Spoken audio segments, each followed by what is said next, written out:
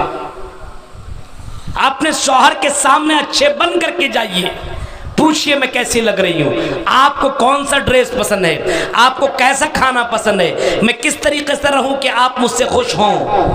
یہاں یہ بھی نہیں کریں گی، اور اگر کبھی کسی مولوی کی تقریر سن کر کے اگر شوہر کسی وجہ سے اگر بول دیا کہ دوسری شادی کروں گا تو سمجھ لیجیے ایک ہفتہ تک کھانا نہیں دے گی۔